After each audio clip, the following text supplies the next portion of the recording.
some of these consistency issues can be just little mistakes that we're making along the way. So although fitness is never a mistake, there are certain things that we can do to maximize your time and make sure that you stay consistent with fitness throughout your life.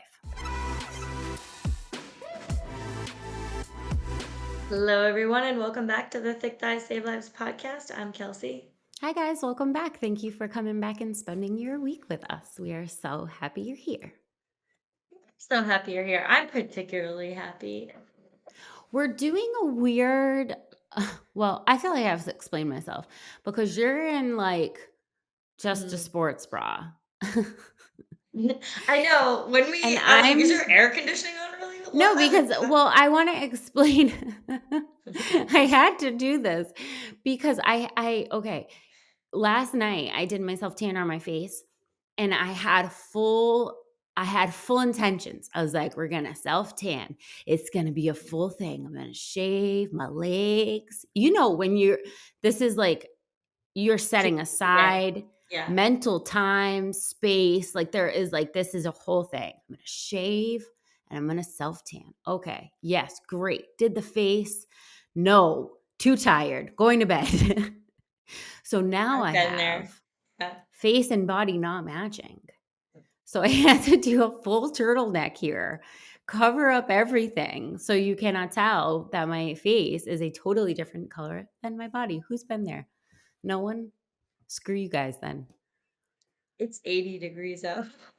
I don't what do you want me to say? I I was so tired. I just want to set the scene for everyone. Like, we showed up and Rachel's in like this full turtleneck sweatshirt, and I'm like, are we in different climates right I now? Like, was it's so definitely tired. 80 degrees out, and you just gave up and went to sleep. I'm here for that. I've done that. I've been like, I have full intentions of doing this thing. And then you know what usually Ugh. happens to me? I'll walk you guys through this. I've been thinking about this recently because I want to stop doing it, but I catch myself doing it all the time. And the reason why it really came to the forefront is I saw a video of somebody else doing this with ADHD, and you go around, you set to do a thing, but you notice something that's right next to it, and then you pick that thing up and don't go do the thing. Like, this doesn't belong here. Like, why is this here? You know what I mean? Like, you see it and then you go do the thing. Oh, I was going to measure my closet. Then you find yourself measuring your closet and you see something on the ground and you go, oh, you pick that up. Why is this cup still here? And then you go load the dishwasher, but you didn't measure the closet. It's like, it's task after task of like, then you see something of the room that you walk in, and then all of a sudden you don't have self tanner on, and you're like, I'm exhausted. I just gonna have 5 half things. I mean, I would love to say that I accomplished so much in the time that I should have been self-tanning, but really all my story was just exfoliation exhaustion. I was too exhausted to exfoliate. I just couldn't. The thought of getting that dead layer of skin off was just too much for me. I was like, you know what? It's going to stay. Me and this dead skin are going to stay together one more day. That's why your self tanner always looks so good. You always exfoliate first. Well, The girlies should yes. know. You should Well, know. Rachel has the yeah, it's a best. Let me must. tell you something about Rachel. She always has the best like regiments and like processes of doing things. Like, sometimes my self tanner looks like shit because like it's already like peeling off, and I'm like, put another layer on it. Really, it's body, and I'm like, Yeah, but are you sitting there in a turtleneck, sweating your ass off, wondering how fast we can do 5 top fitness mistakes before I keel over and die? This is a warm it's, sweatshirt too. It's a it's CBG. true.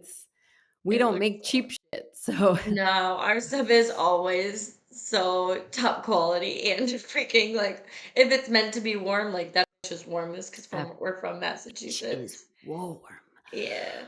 On that note, if you are enjoying the podcast, if you would take a minute to rate, review, and subscribe, hit that subscribe button to the podcast. It helps us so much making new content and getting out to new audiences. So please subscribe to the podcast, rate us, and say if you feel our self tanner advice here has been helpful, or if you're just like, I'm not exfoliating, bitch, I'm just going for it. And I respect that. I respect it. You got it done. It's spotty as I shit, but you got it done.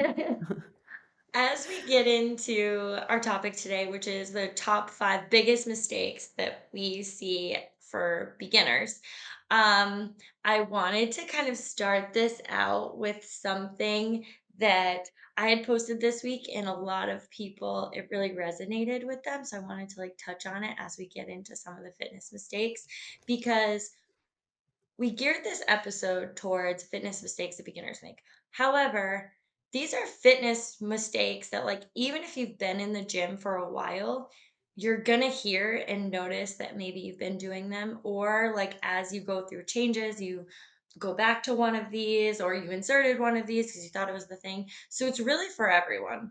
And something that I had posted on my story this week was that I'm really struggling with balance in my life right now.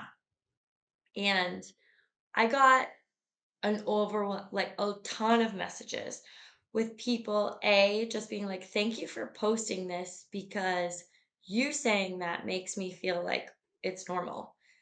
And first of all, 100% normal. And I've been making fitness a priority in my life for, I don't know, probably a decade now. Old as shit. But a long time. And that doesn't mean that we don't go through some of these bumps and hurdles, changes along the way where something disrupts a routine that we thought was pretty solid. And there's a disruption in there, and we have to kind of evaluate and figure out what that is. And some of the things other women had shared with me were divorce, having a kid, changing in job, moving, um, even just loss, something, anything significant that they've had happen in their life. And that change, whatever it was, just threw them for a loop. And then they kind of haven't figured out the balance coming back in. Have either gone to the gym 1 or 2 times and skipped 3 weeks, or, made it one time, then maybe one time the next week and then didn't see him for a month. Things like that. Like, this is just so normal. And I wanted to throw that out, that if you're one of those people that feel like you've been struggling to find balance, even people who feel like they have at one point found balance, uh, continue to struggle with that. Like, Yeah, you it's don't a just find it constant. forever. No, Yeah. it's a constant reevaluation. And that's why, this episode is important, like you said, for both beginners and experienced people, because we need constant reevaluation of our routines, our fitness, what we're doing with our time.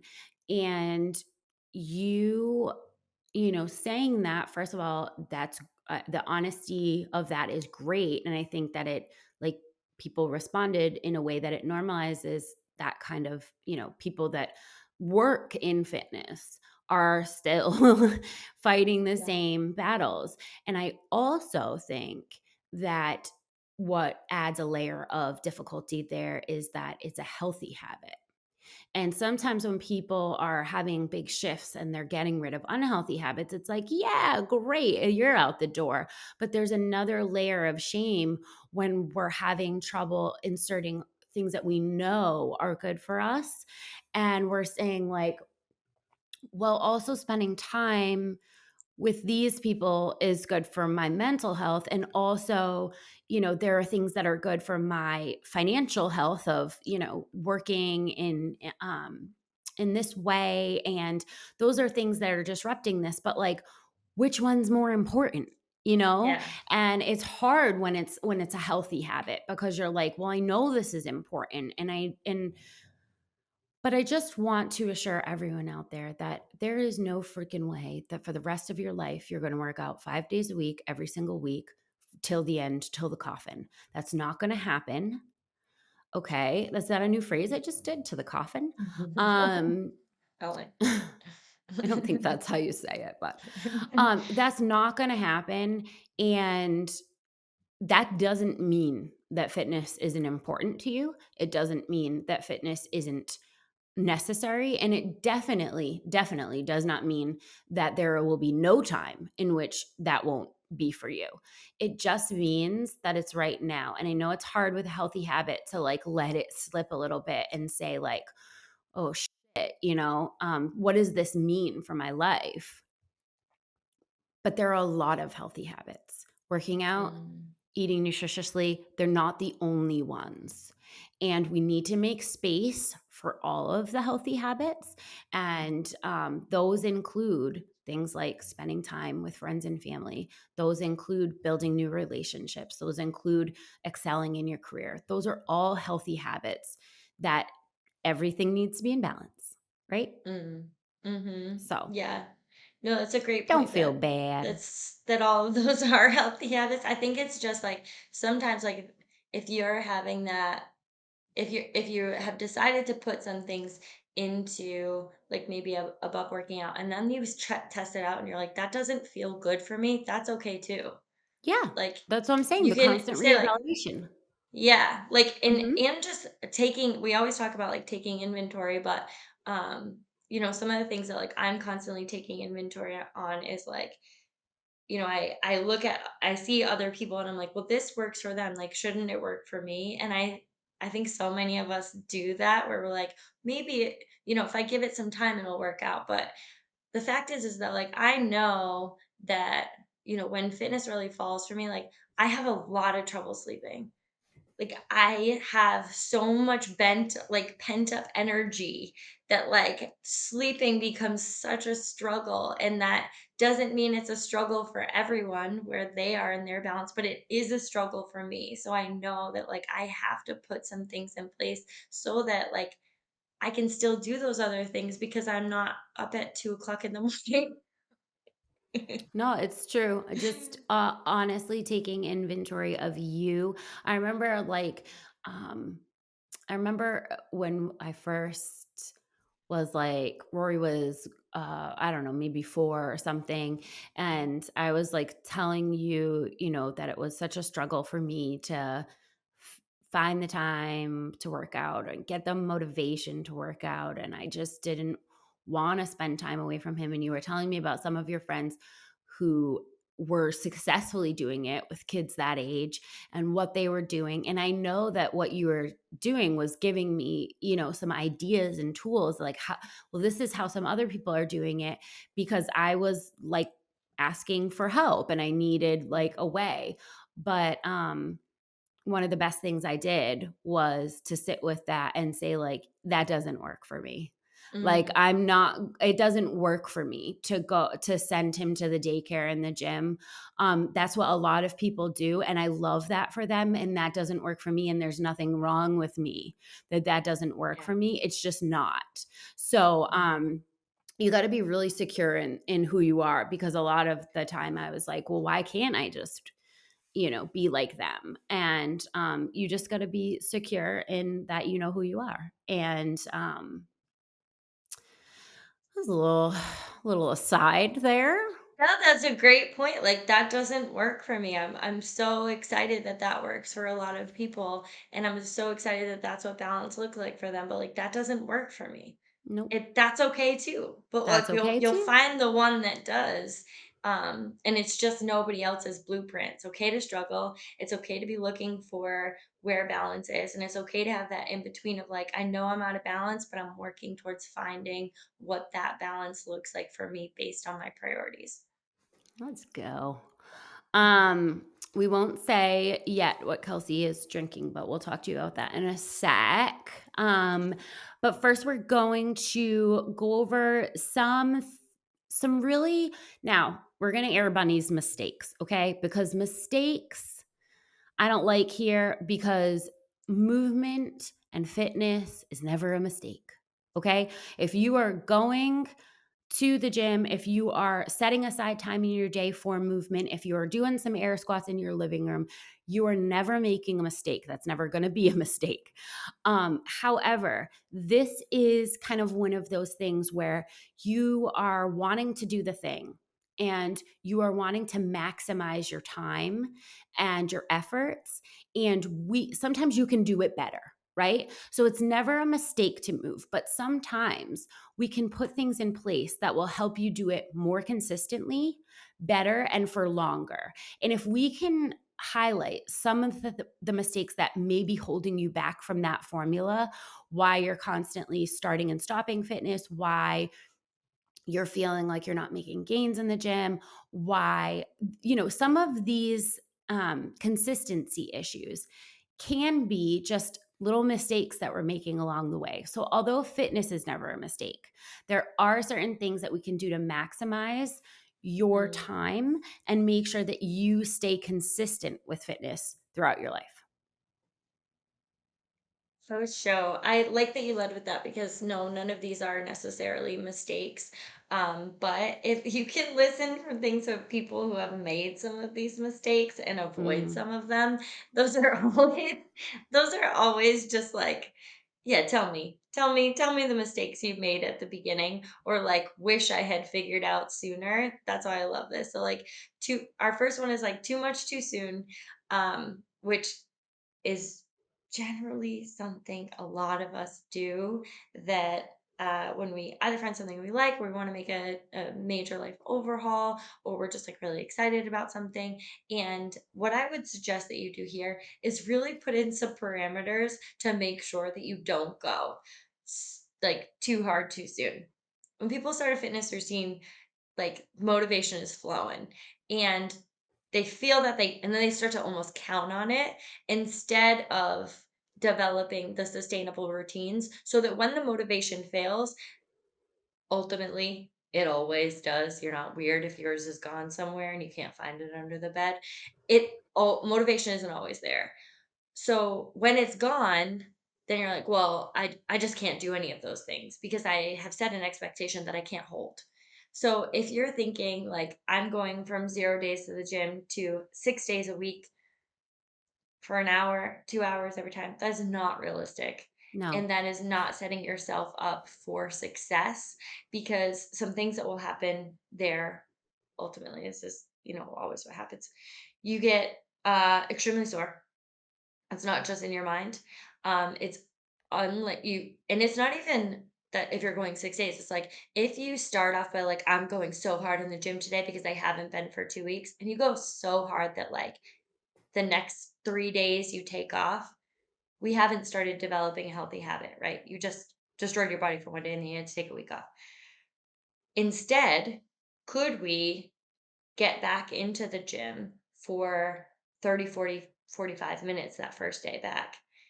In a way where we're actually easing into some of the movements so that you start to develop a habit where you can show up the next day and the next day. And whatever your routine is going to look like, that you can hold to that routine instead of, well, I'll just get the fittest that I can in one day.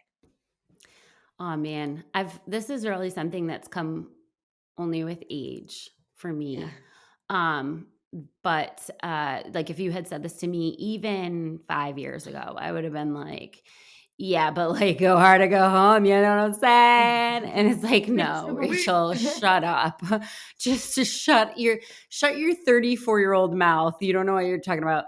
Um, no, but seriously, two things happen when you go too hard too soon. You're either super sore and you can't end up going, or you've made such an unrealistic schedule that there's no way that that's sustainable in your life long term. So you end up doing it for 2 months, this crazy 6 days a week. This is everything for 2 months. And then it's like never again. And if you hear yourself there, it's totally normal to, when you start something, to want to go that hard on it, but it's not sustainable. So just hear my 39-year-old words, which are so much smarter than my 34-year-old words. And not only, like Kelsey said, when you're coming back, shorten the time of your session. But also, we're not going from 0 to 6 days, not today and not ever. Okay. That's not, first of all, I never recommend anyone go Or to the 0 to gym. max out.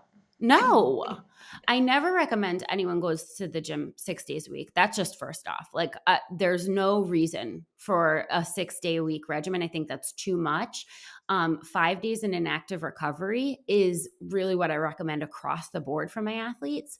Um, Just and wanna pause for what she said there because, like, if your active recovery is something like yoga or something and that's, like, in the gym, oh, right, right, that's right. totally fine, but it's just, like, we're talking about things that are, like, breaking down significant muscle tissue during those 5 days. Intense Yeah. sessions, any more than 5 days a week is just not appropriate. And honestly, once you hit a certain age, even intense sessions for 5 days a week becomes inappropriate. So, what I'm suggesting is if you're coming from a big break or not having worked out and you're looking to add a workout, um, what I think is the best formula is to preset a 4 month schedule. First of all, this sets you up for 4 months minimum, right? And if your goal is that you want to get to 5 days, now this is not everybody's goal. Some people's goal is they want to get to 3 days, some people want to get to 4 days, some people want to get to 2 days. But you would set this schedule out in advance. And if your goal was that you wanted to get to 5 days a week, month one, you would go for 2 days a week and do one active recovery day. If you were able to hold that the whole month consistently, then you get to graduate. Month two, you get to go 3 days a week with one active recovery. If you consistently do that, then you move to your next goal. And what this does is it not only rewards you for going to the gym by saying, hey, you get another day at the gym if you are consistent. It also reframes fitness into something that is a reward instead of like, oh, I can get a cheat day with food now, or whatever the other like weird ass rewards we've set for fitness in the past. We can reward fitness with more fitness and reward consistency with more fitness. And I think that it not only eases you in, but it helps set those healthy habits. So setting a 4 month plan and laying out the days to subsequently add a day every month, I think is a rock star plan. Hey, you. Thanks for getting in touch with the Thick Thighs Save Lives podcast. We love your questions and adore hearing from you. Leave us a hello, A burning question, feedback. or anything else you want to share with us on the podcast. We will play your message live on air if we can. Thanks for being an amazing friend. Stay safe and moving. For me, I also think that, like, when you just laying out a plan very specific about how you want your gym schedule to look is one of the most important things because when we start something like a gym regimen saying like I will go 5 days a week for the next until forever, not knowing what days those are and what time that's at is very unsettling for the rest of the things that you have going on in your life, and it sets you up for failure to actually make that happen. So if you're looking at your maybe your 4 or 5 day a week schedule, what days does that happen at? What time does that happen at? Does that fit into your schedule? And making sure like that is the schedule that you follow. And I think that this happens for a lot of people who decide that they're going to take some type of gym class, right? Like you either take a Zumba class, you take an aquatics class, you take a CrossFit class, whatever. And then you look at the class schedule and then you kind of have that built out for you. But for those of us who are just going to maybe a global gym and you don't have a time that you have to get there at, it's just like the time you make with yourself. um that can be a little bit more difficult because it's the only accountability is to yourself. You don't necessarily miss the class. You're not late for the class. And I think that that's a very slippery slope I was just talking to someone about this the other day about doing the thing that you said you're going to do and how much confidence that builds. We're always looking at all of these attributes as like you're going to the gym and you're going there maybe to get healthier, build confidence, live a happier, healthier life, right? But the confidence is definitely in there. And if you want to build confidence with yourself, you do the things that you say you're going to do. If you continuously let yourself down, you can like let yourself down as in you don't do the things you say you're going to do. You keep breaking promises with yourself. You keep not showing up to where you said you were going to show up at that time. Like that builds a level of not having confidence in yourself, right? Like you don't feel like your word is something that you can live by because you can just break it. So this is one of those things where like yeah, it's about the gym, but it's about making a deal with the most important person that you're going to make a deal with. And that's yourself. You do know if you don't show up at 4:30 and you said you were going to show up at 4:30. Like keep that promise. Yes, absolutely. And if you don't believe me, let's say you wanted to go 5 days a week and you start say right off, I'm going 5 days a week. How many of this has happened to us? 2 months in, we crash and burn. We stop showing up, we show up less, we fall off the 5 days a week schedule. Um, that is the average. Actually, the average is less, but I'm going to give you some here. So let's say you're going for 2 months and you're going 5 days a week. That's 40 gym sessions. Had you laid out the 4-month plan where you had started with 2 days and then gone to 3 days and then gone to 4 days, you would have gotten 56 gym sessions in there.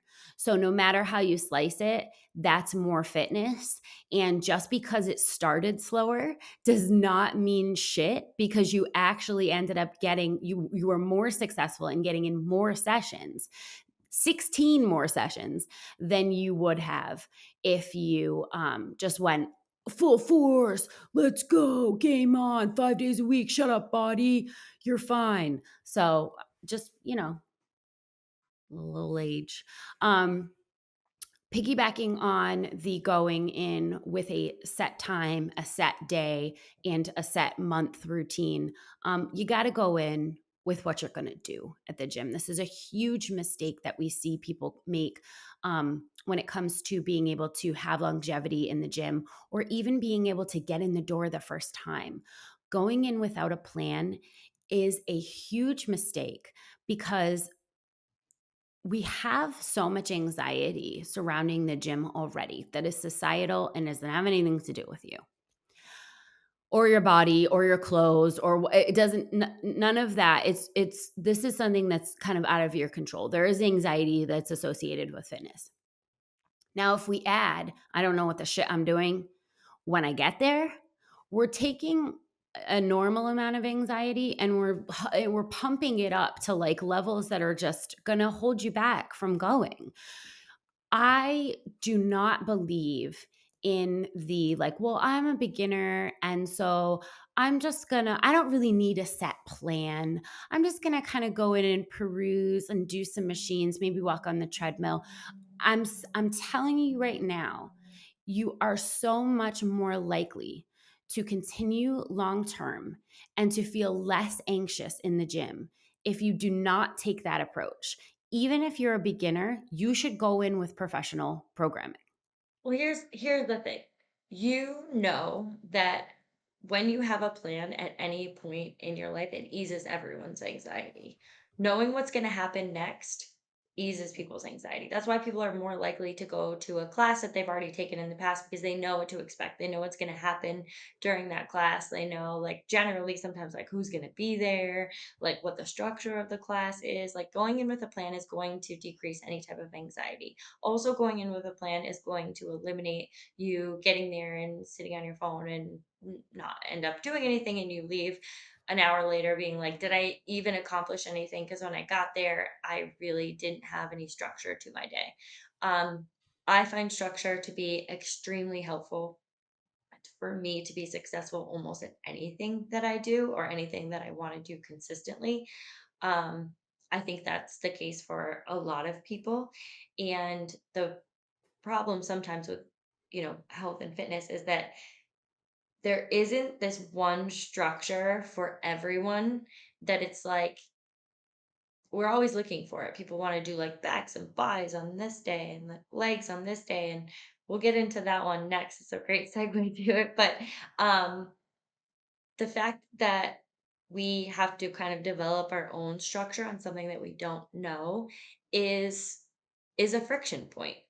But you don't have to develop your own structure. You should leave that to a professional. What your job is to make sure you have some programming, you make sure you have a plan, and you make sure you have your time and day that you're supposed to be going.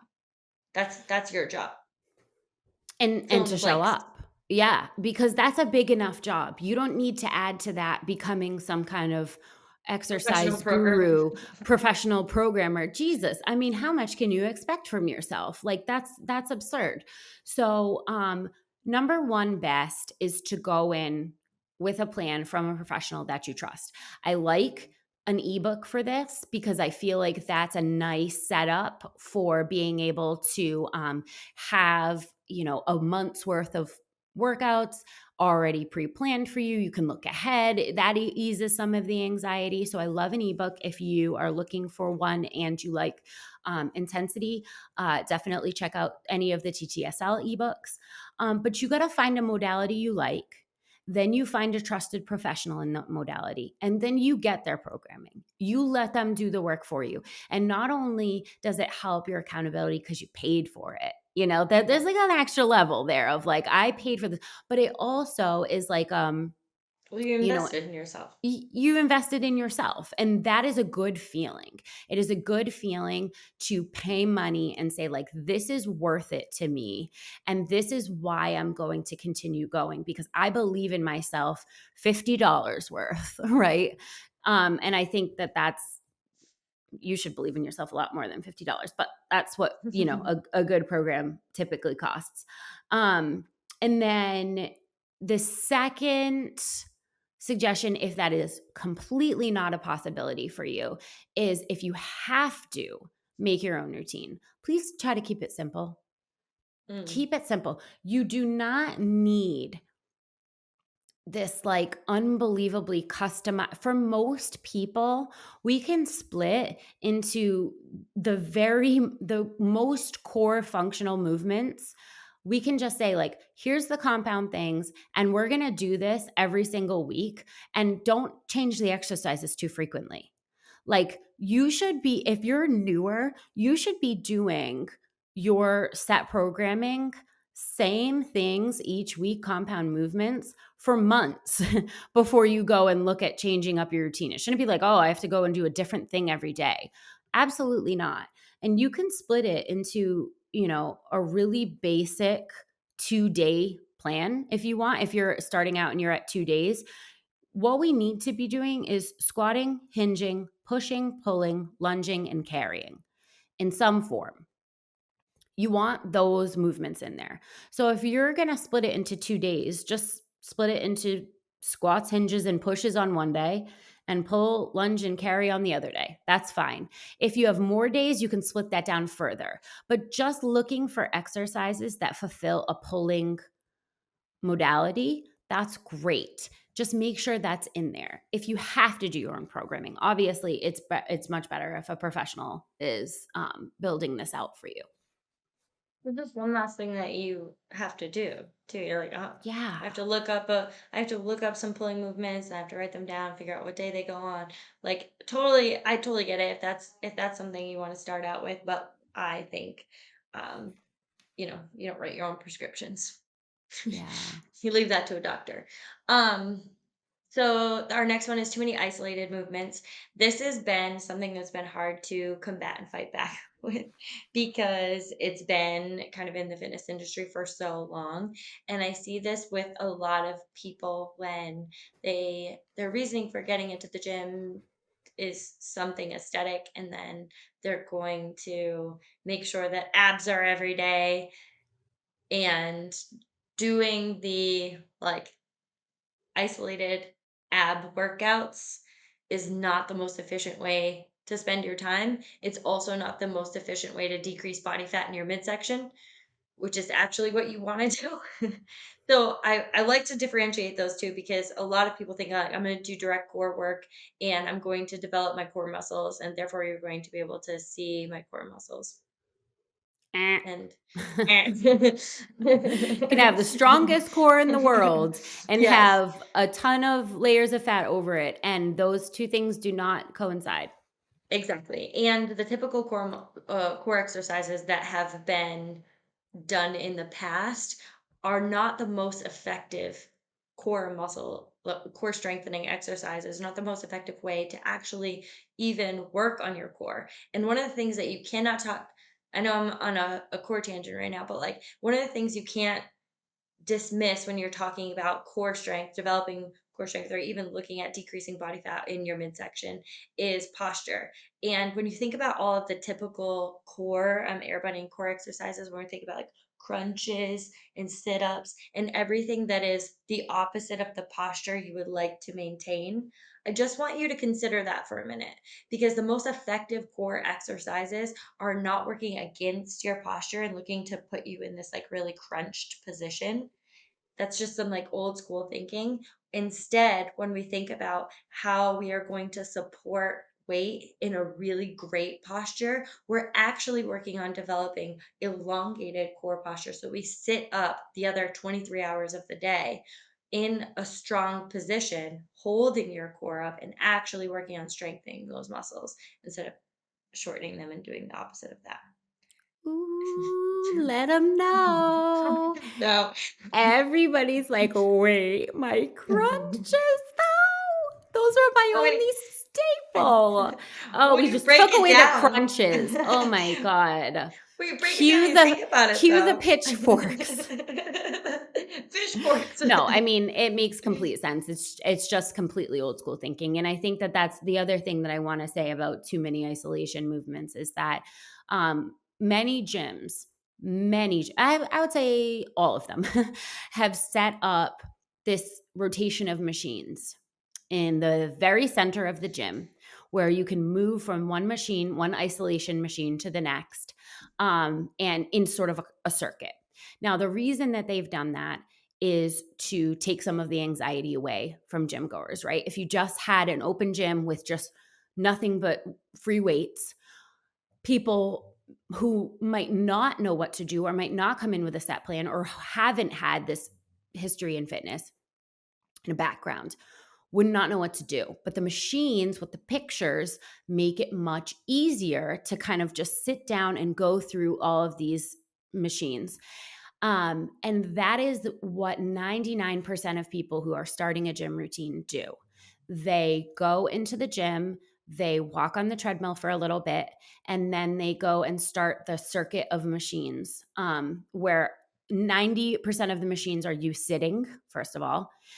And almost all of them are isolation type movements, right? We all hit the hip abductor when we go to the we're all working our inner thighs in that like crazy machine circuit. Here's my problem with that. Again, there's no mistakes in fitness, right? If you're doing that, fantastic, but we could get a bigger bang for your buck and I want to help you do that. The problem with that is why are we working a very small muscle in the groin area when we haven't mastered an air squat? Why are we doing that? Okay, that is like focusing on the 10% when 90% is staring you in the face and going like, "Hey, you want to pay attention to me?"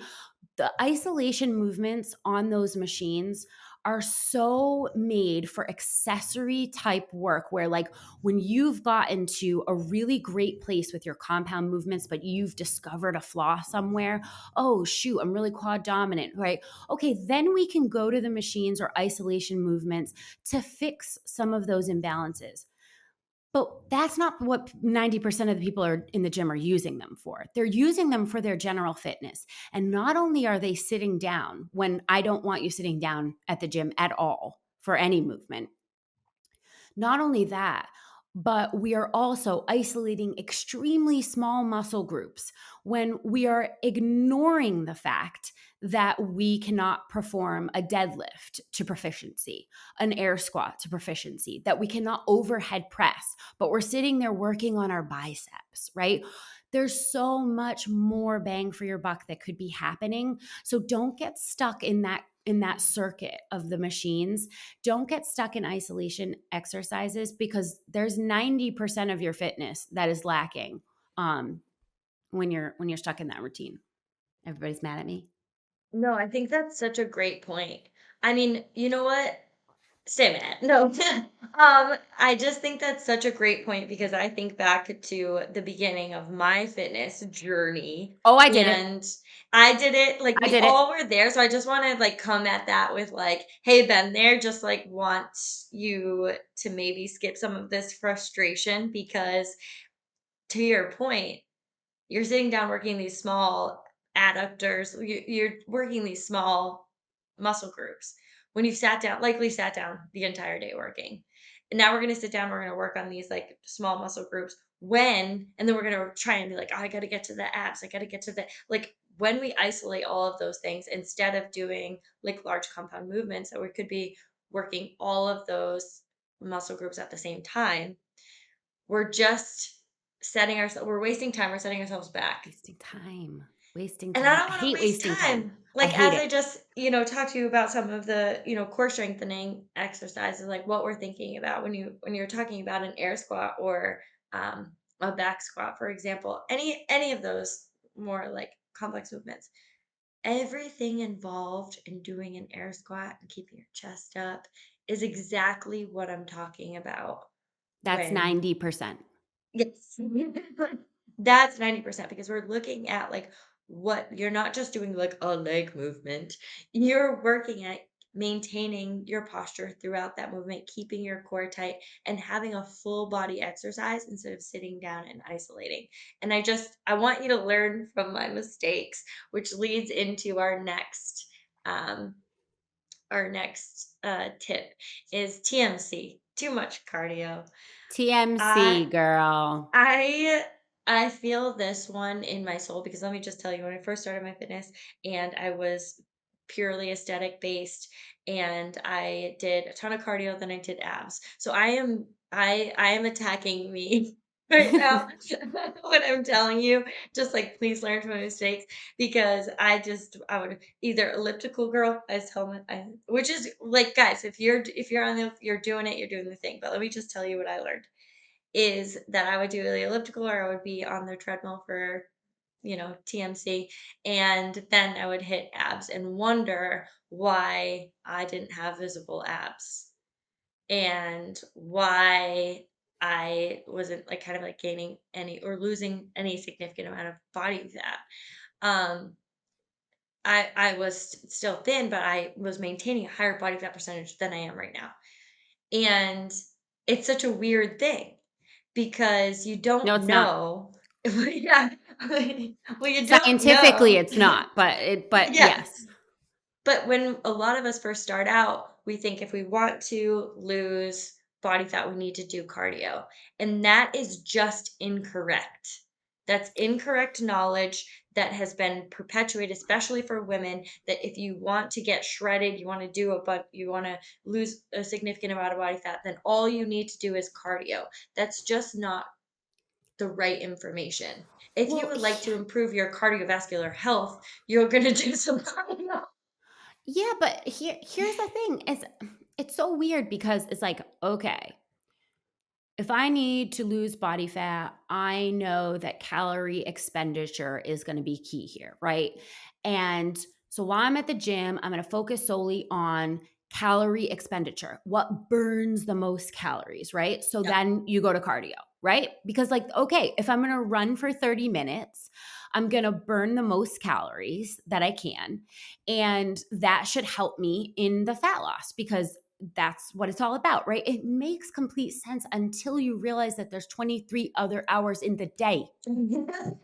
So It's Until not that realization happens. it's so weird because you're like, what I'm doing here, this 30 minutes is what matters, and how many calories I can burn, and like getting those up, how many calories I can expend. Excuse me, I hate that phrase, Yeah. burn, like we're setting them on fire. But science shows, and it's universally accepted, this is a fact, not an opinion. Weight training is more effective at building lean muscle than cardio. If you just stack the two of them up and say which one is going to build more lean muscle, it's weight training all day. And here's the problem with believing that there's only 30 minutes that is responsible for all the caloric expenditure of the day, is that lean muscle is what's going to use the calories in the other 23 hours of the day.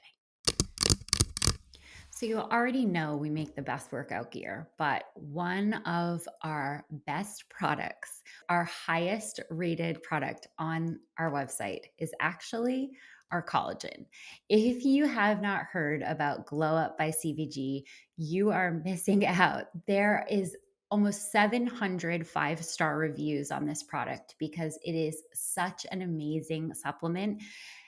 Actually, looking at it today, there are only 2 1-stars that were meant to be 5 stars. They love the product, they hit the wrong amount of stars.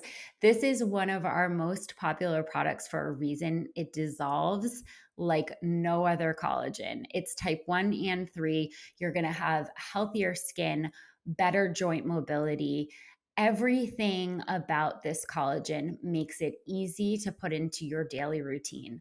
So if you haven't tried Glow Up, get on cvg.com and make sure to add it to cart today. It's our best product. Muscles are That's hungry. that's what If we're you gonna that's what let's you take. We can break it down to the most simple thing here is muscles are hungry. They will continue to use or require more calories in your body than anything else. They're just hungry. They're pulling from it. So if you would like to essentially burn my air bunnies, if you would like to burn more calories overall, because you would like your you would like to be in more of a calorie deficit with your energy expenditure, then you want to build muscle. you have more lean muscle. Yeah. That's what it is. If we can just take an example, let's take a 30-minute run. If you're running at a moderate pace for 30 minutes, probably, now this is very highly dependent on a million factors, but you're probably going to burn somewhere from 300 to 400 calories. That's give or take. Um, Now, the average woman expends about 1,500, 1,550 as far as calorie expenditure during the rest of the day, not in the gym. Okay, just doing daily activities, going around. So that's called your BMR, by the way, what you're expending the rest of the day. And about 20% of that is dependent on lean muscle. Lean muscles eat about 20% of your extra calories. Fat, by the way, only about 5%. So that's why we want to carry more lean muscle than fat. And that's why it's easier for people to maintain their weight when they have more lean muscle than fat. So if about 1,500 of your daily expenditure are on your muscles and you're burning 300 to 400 calories in that 30-minute run. I want you to do the math here. We're more than quadrupling the 30-minute run in the rest of the day, right? So that's what matters. The rest of the day is what matters far more than just the sole goal of as many calories burned in this 30 minutes as I can possibly get. That is what we need to push home when it comes to caloric deficit and the kinds of messaging of burning the calories. It's about the other 23 hours.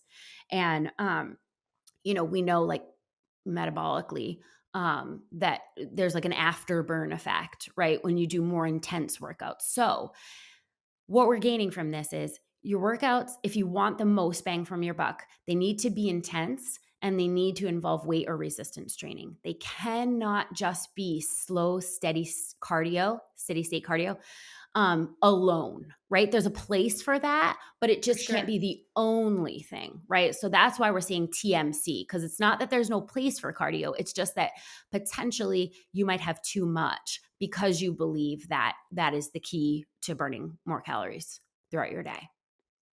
I think you did a great job simplifying that into just the focus on what's happening, within that 30, 40 minutes, an hour, even, what type of cardio you're doing. And I just don't get it twisted. This is TMC. This is just like, I need to do as much cardio as I can because I have fat to lose, so I'm not going to lift. Like that whole idea, you need to throw it out the window because of everything that we just said.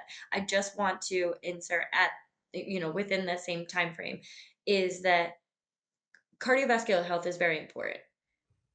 These are all very important pieces to a puzzle of living a happy, healthy life.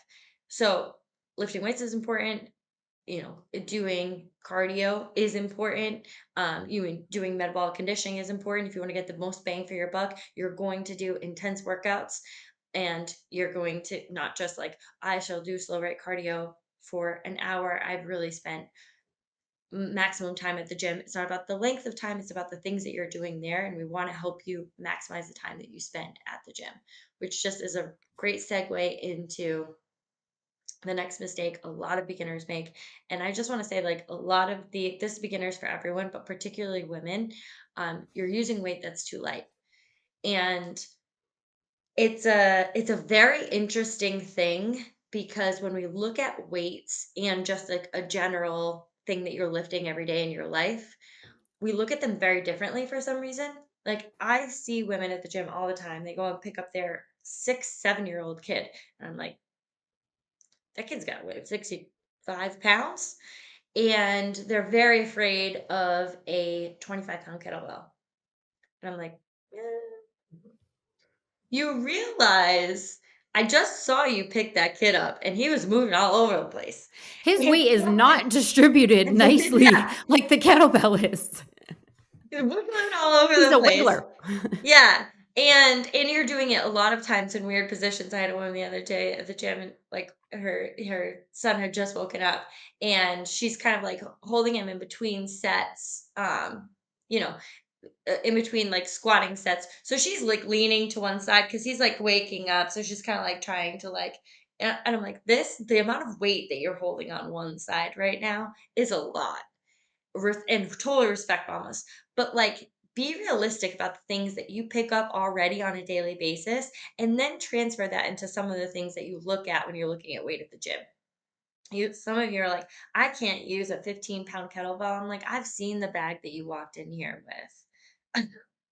Sis, you swung that over one shoulder like it was no big deal, and it's got your life savings in it.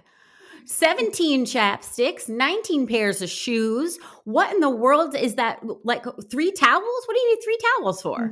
Like, I saw the bag you walked in here with. Like, don't tell me you can't lift those things up. But the general idea there is that we are afraid of weights, and we're afraid of lifting incorrectly, and just afraid of injury, getting hurt is usually what happens with beginners. And of course, that is why like we need to look at form first, doing things well, not under a heavy load. But let's think about what heavy means, what it feels like, what it looks like. If you're a new person, of course, you're going to get used to weights that are lighter. But when we're looking at something like a 2 or 5 pound dumbbell, what are some of the things that you lift up on a daily basis that weigh 2 to 5 pounds? I mean, I know, and I don't, and nobody better twist my words on this, or I'll come for I you, know. because I am never going to make fun of the 2 pound weights. I am never going to make fun of someone. What I am going to say is they have been misinformed and it's Yes. not their fault. I am never going to say that that's like, oh, look at you with the cute, two and a halves. What are you doing? It's not that, guys. It's about busting up the myths that that's making any kind of progress. I'm going to say it flat out. There is no one that I can think of, beginner, it doesn't even matter. No one that I can think of that should be using a 2-pound dumbbell for anything besides a therapeutic exercise that's rehabbing an injury. And even then, it's going to be like very small muscle group. That's just ridiculous when you consider what you do in the rest of your life, when you consider the groceries that you carry in, when you consider what your children weigh, when you consider the fact that if you're going to move a chair from here to there, it's ridiculous to pick up 2-pound dumbbells and think that we're strength building. We're not strength building. It should not take until rep 60 in order for you to feel any kind of duress. Okay. That's not strength building. And when people are wasting their time, I get frustrated with that because I'm like, there's so little time and we're trying so hard to get here. And then we're getting here and we're picking up 2-pound dumbbells and it's just not it. So I want you to think of, obviously we're working on movement mastery, but I want you to think of the fact that strength building is just that. It is challenging. If it's not challenging for you on rep 1, what are we doing? You should be challenged. Now, that doesn't mean we're under a 1 rep max. It means that when you load up, you're like, whew, okay, I'm going to have to tighten up here. I'm going to have to set. I'm going to have to breathe correctly. I'm not just going to throw this up over my shoulder like a can of soup, because it's just not strength building. You're not going to squat your handbag and call that a workout. So we're not going to squat 2-pound dumbbells and say that we're building strength. Oh, everybody's mad. Everybody's definitely mad. No, Oh, I just want to clarify that like there is always a place to start for sure. I just don't want you to be afraid of some of the weights and pushing some of the weights and thinking about um where we can maximize some of our time spent here by having a challenging weight for yourself. And that will take time for sure, which is just like then a segue into our next thing, which is just a bonus of what we're looking at when you start to think about time at the gym is that the focus to make health and fitness enjoyable, a part of your life for the long run, that's the goal. because that's ultimately the goal. And I want to say to see the progress that you're actually looking for is really to think about the journey and not the destination. So many of us you know, set goals with the destination in mind. And I totally understand that. I understand the need to do that. I understand the draw. But if we can really think about like what is the journey here? What is my ultimate goal? What do I want to get out of health and fitness? What does a strong, healthy, happy body lifestyle look like for me?